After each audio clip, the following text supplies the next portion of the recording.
Hello বন্ধুরা, কেমন আছো সকলে? আশা করছি সকলেই খুব ভালো আছো। আর আমরাও সকলে ভালো আছি। প্রত্যেককে জানাই 2025-এর অনেক অনেক শুভেচ্ছা, ভালোবাসা ও শুভকামনা। সকলে অনেক ভালো থাকবেন আর সুস্থ থাকবেন, সাবধানে থাকবেন। নতুন বছর সকলের অনেক ভালো যাক। তো দেখো দেখো আজকে সকাল সকাল আমি রান্না শুরু করে দিয়েছি। তো আজকে ছিল রবিবারের দিন। তো রবিবার দিন তো চিকেন হয়, তো সেই মতো অন্যান্য রান্নাগুলো আমি আগেই সেরে নিয়েছি। তারপর হঠাৎ গ্যাসটা দেখছি ফুরিয়ে গেল, তো আমি এখানেই রান্না করতে শুরু করে দিলাম।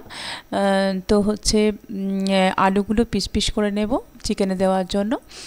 আর চিকেনটাকে ভালো করে ধুয়ে পরিষ্কার করে নিয়েছি, আর আমি মশলাটাও প্রায় তৈরি করে নিয়েছি। তো ভাবছি আজকে পুরো রান্নাটাই এখানে করে নেব। তো একটু তাড়াতাড়িও আছে রান্না বান্না করার পরে।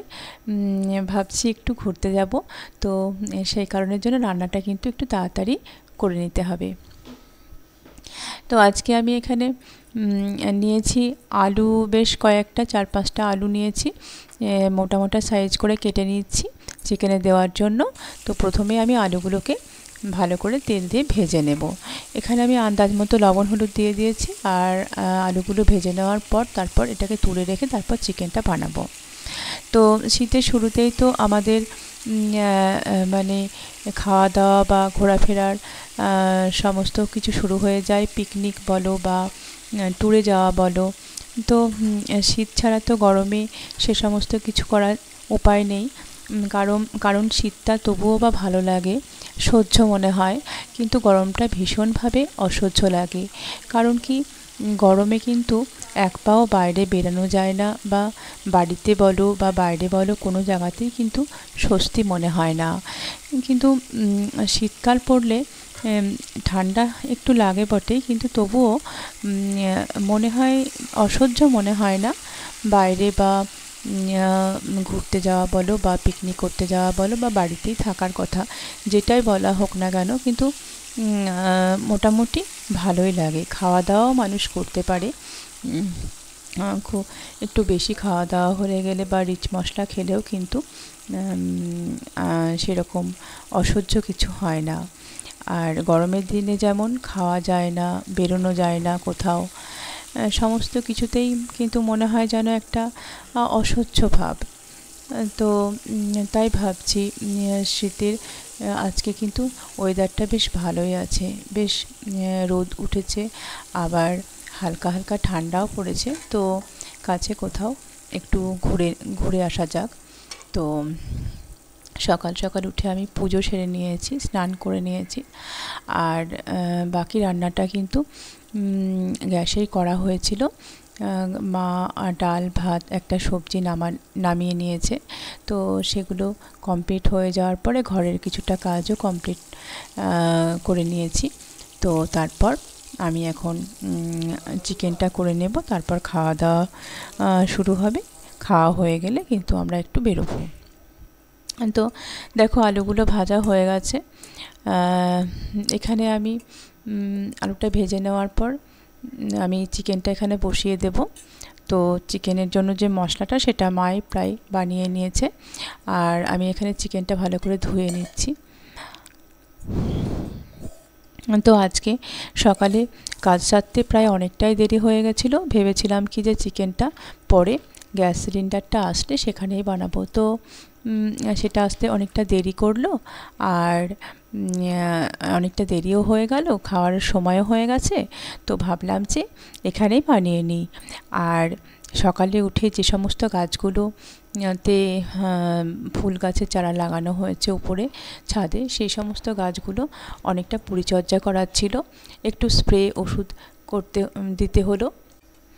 তারপর ওগুলোতে গাছগুলোতে সমস্ত একটুখানি গোবর সার দেওয়া হলো, একটুখানি স্প্রে দেওয়া হলো। জবা গাছের ডালগুলোতে যেমন একটাও কলি আসছিল না, আর সাদা সাদা যে পোকাগুলো হয় সেইগুলো নাকি বলে দই পোকা, তো সেই পোকাগুলো হয়েছিল। সেই পোকাগুলো হওয়ার জন্য একটাও ফুল ফুটছে না, আর গাছটাও বাড়ছে না। ওই কারণের জন্য সেই গাছগুলোকে কিছুটা পরিমাণ ছেঁটে ফেলা হলো, মানে কেটে ফেলা হলো। একদম কেটে ফেললে গাছটাকে ছোট করে দিলে নাকি তাড়াতাড়ি আবার পোকাটাও পোকার হাত থেকেও বেঁচে যায়, আবার গাছটাও ভালোভাবে মানে হয় আর কি নতুনভাবে। তো সেটা করা হলো। আর তারপরে যে সমস্ত গাছগুলো খুব ছোট সেই সমস্ত গাছগুলো তো কেটে ফেলা যায় না, সেইগুলোকে কেটে ফেললে কিন্তু একদমই সেটা ইয়ে হয়ে যাবে, মানে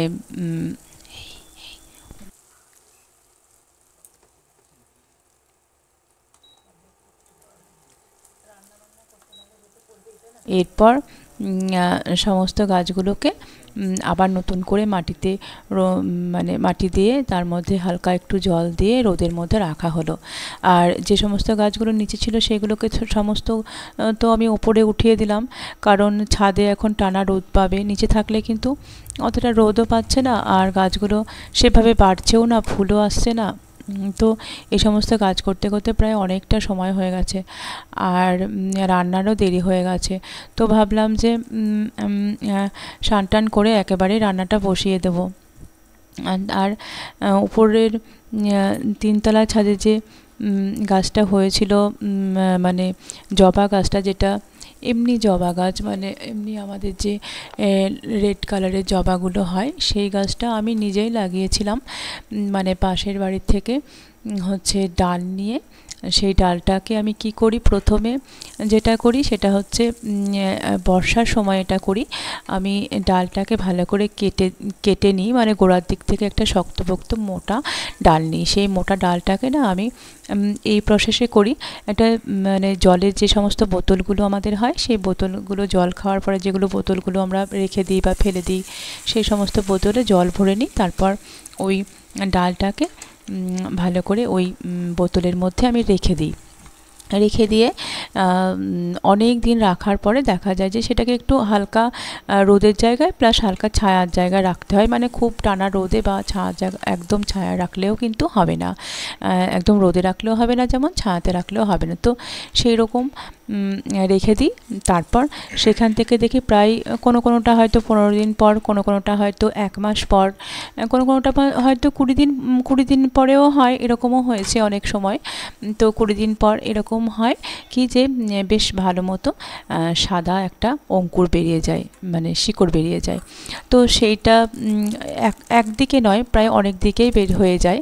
তো তারপর সেটাকে আমি কি করি, একটা চারা, মানে টবে একটা চারা গাছ লাগানোর জন্য ওই ইয়ে করি, ওই মাটি প্রস্তুত করি। মাটির মধ্যে ডিএপি আর সব কী সারের অতটা আমি ভালো নাম জানি না, তো ওইগুলো হচ্ছে মানে ইয়ের মধ্যে দিই, গোবর সার মাটির মধ্যে দিই, একসঙ্গে মিক্সড করে নিই। তারপর একটু ঝুরঝুরে মাটিটা হয়, একটু রোদের মধ্যে রেখে তারপর আমি 2-1 দিন গেলে সেই যে অঙ্কুর বলছি, ওই যে কি ওই শিকড় বেরানো সেই ডালটাকে ওর মধ্যে ভালো করে পুঁতে দিই। তারপর সামান্য একটু জল দিই, তারপর টানা রোদে রেখে দিই। তো দেখি কিছুদিন পর কিন্তু সেখান থেকে বেশ সুন্দর গাছ হয়ে যায়, আস্তে আস্তে পাতা বেরোয়, তারপর ডাল বেরোয়, আস্তে আস্তে সেই গাছটা কিন্তু বেশ বড় হয়ে যায়। তো কোনো একদিন তোমাদেরকে দেখাবো যে আমি কিভাবে সেই মানে এটা করি।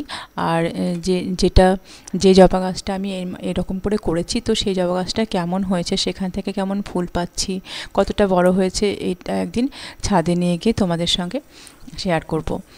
তো সেখানে সেটা করেছি।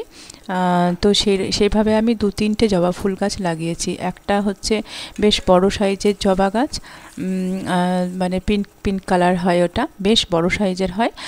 আর একটা এমনি সাধারণ জবা, যেগুলোকে নলক জবা বলে, রেড কালারের, বেশ টকটকে লাল, মানে মায়ের পায়ে দেওয়ার জন্য খুবই ভালো হয় এই পুজো।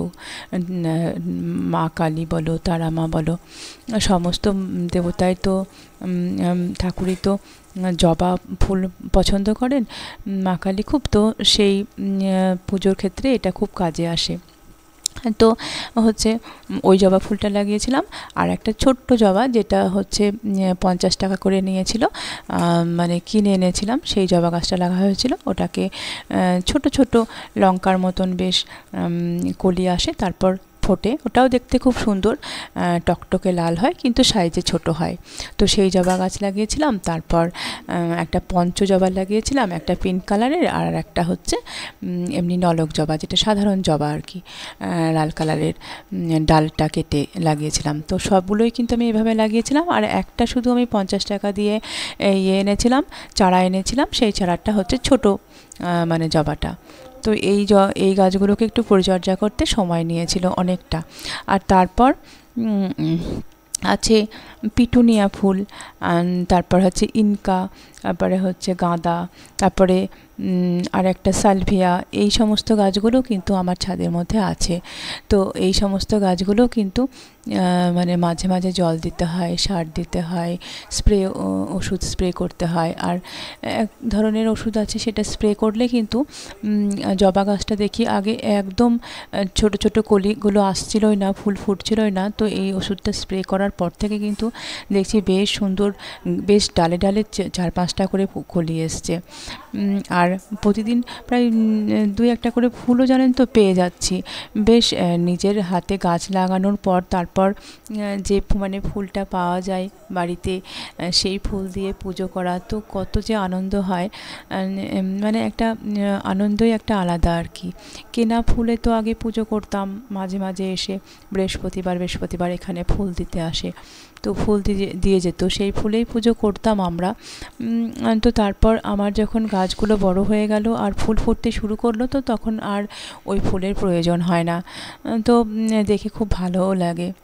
তো দেখুন, কথা বলতে বলতে কিন্তু আমার চিকেনের ঝোলটা হয়ে গেল, আলুগুলোও প্রায় এখানে দিয়ে দিলাম, আর চিকেনটা মনে হচ্ছে সিদ্ধ হয়ে গেছে, আর আলুটাও প্রায় মনে হচ্ছে সিদ্ধ হয়ে গেছে। আমার না এই যে এই খুন্তিটাই কিছুতেই না আমার মানে ঠিক অ্যাডজাস্ট হয় না। এটা দিয়ে নাড়তে গেলেই আমার ওই ওভেন থেকে কড়াইটা মনে হয় এদিক ওদিক সরে যাচ্ছে।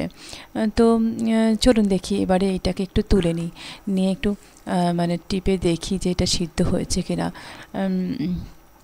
আর একটু চেক করে দেখে নিই লবণ টবণ হয়েছে কিনা। তো মনে হচ্ছে সিদ্ধ হয়ে গেছে। তো কালারটা কিন্তু সেভাবে আসেনি, তো ওদেরকে দিয়ে দিলাম খাবার। তো ভাতটাও বেড়ে নিলাম, স্যালাডটাও নিয়ে নিলাম। আর বলেছিলাম না, মা একটুখানি আলু সিদ্ধ ডাল সিদ্ধ বানিয়েছিল আগে থেকেই, তো সেটাও নিয়ে নিলাম। আর একটা সবজি আছে। তো চিকেনের ঝোলটা গরম গরম দেখে কিন্তু কেউ আর সবজির দিকে এগোলো না। তো এভাবেই খেতে বসে গেলাম। তো তারপর চলুন এবারে কিন্তু তাড়াতাড়ি রেডি হয়ে খেয়ে নিয়ে তাড়াতাড়ি রেডি হয়ে কিন্তু আমাদের কিন্তু বেরিয়ে যেতে হবে, কারণ বেলা প্রায় গড়িয়ে অনেকটা হলো জানেন তো। এরপর না বেরোলে কিন্তু অন্ধকার হয়ে যাবে, আর অন্ধকার হয়ে গেলে কিন্তু বেশ ঠান্ডারও ভয়ও আছে। আর এমনিতেই তো হাঁচি কাশি লেগেই আছে। তো চলুন এবার চলে যাই। তো দেখুন আমরা বেরিয়ে গেছি, এখন কিন্তু আমরা বেরিয়ে চলে এসেছি। প্রায় বলুন তো এটা কোন জায়গা? এটা কিন্তু বিড়লার খুব কাছেই, আর আমরা চলে এসেছি কিন্তু বিড়লা প্ল্যানেটোরিয়ামের কাছেই। তো আগের বার কিন্তু আমাদের এই তারামণ্ডলটা দেখা হয়নি, আমরা এসেছিলাম সেটার কাজ চলছিল বলে এটা বন্ধ ছিল। তো ভাবলাম যে এবার যখন এসে গেছি তো এটাকে দেখেই যাব। তো এবারে খুব ইচ্ছা ছিল যে এবার ছুটির মধ্যে এটাকে একটু দেখে নেব। আর আজকে না প্রচুর ভিড় হয়েছে, যেহেতু ছুটি পড়েছে, উইন্টার ভ্যাকেশন পড়ে গেছে, তো মানুষে কিন্তু দলে দলে এসেছে ভিক্টোরিয়ার সামনে, ইকো পার্কে আর বিড়লাতে। তো চলুন আমরাও কিন্তু সেই সুযোগে একবার ঘুরে নিই, আর সমস্ত মানে দিকটা একটু দেখে নিই। তো চলুন এবার গিয়ে টিকিট কাটতে হবে, লাইন দিতে হবে। আর মনে হচ্ছে দেখে বিরাট লাইন। এই যে দেখুন সামনেটায় চলে এসেছি, এই যে অনেক মানুষ দেখুন, ওই দিকটা দাঁড়িয়ে আছে, এই যে বিড়লার সামনেই। তো দেখুন কত মানুষের ভিড় হয়েছে।